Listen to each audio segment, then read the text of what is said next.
Hi friends, ఈరోజు మీకు delicious mutton curry ఎలా ప్రిపేర్ చేయాలో చెప్తాను. ఇది మీకు bagara rice, normal rice, idli, దోశతో చాలా బాగుంటుంది. మీరు కూడా ఒకసారి తప్పకుండా ట్రై చేసి ఎలా వచ్చిందో మాకు చెప్పండి.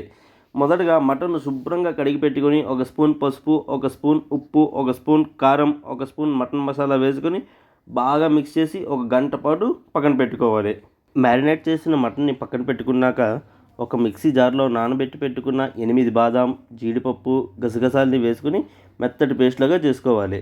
మరొక జార్లో 3 ఉల్లిపాయలు, ఒక టమాటా వేసుకొని పేస్ట్ చేసుకోవాలి. తరువాత ప్రెషర్ కుక్కర్లో 3 టేబుల్ స్పూన్ల ఆయిల్ వేసుకొని 3 లవంగాలు, 3 యాలకులు, 1 ఇంచు దాల్చిన చెక్క, గసగసాలు వేసుకుని ఫ్రై చేసుకోవాలి. ముందుగా కట్ చేసి పెట్టుకున్న ఉల్లిపాయలు వేసుకొని గోల్డెన్ బ్రౌన్ కలర్ వచ్చాక అల్లం వెల్లుల్లి పేస్ట్ వేసుకొని ఫ్రై చేసాక పచ్చివాసన పోయాక ఒక 2 పచ్చిమిర్చి చీలికలు, 1 టమాటా వేసుకొని బాగా కలుపుకొని అందులో ఉప్పు, కారం, పసుపు, మటన్ మసాలా వేసుకొని ఫ్రై చేసుకొని ఆయిల్ పైకి వచ్చాక అందులో ముందుగా మ్యారినేట్ చేసి పెట్టుకున్న మటన్ని వేసుకొని బాగా కలుపుకోవాలి. బాగా కలుపుకున్నాక ముందుగా ప్రిపేర్ చేసి పెట్టుకున్న బాదాం పేస్ట్ వేసుకొని బాగా మిక్స్ చేసుకోవాలి. అందులోనే కొంచెం వాటర్ కూడా వేసుకొని కుక్కర్లో పెట్టి 4 విజిల్స్ అయితే రానివ్వాలి.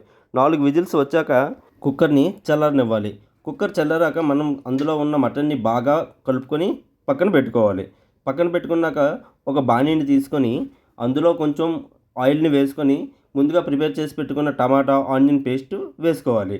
టమాటా ఆనియన్ పేస్ట్ వేసుకున్నాక ధనియాల పొడి, పసుపు, ఉప్పు, జీరా పౌడర్ వేసుకొని బాగా కలుపుకోవాలి.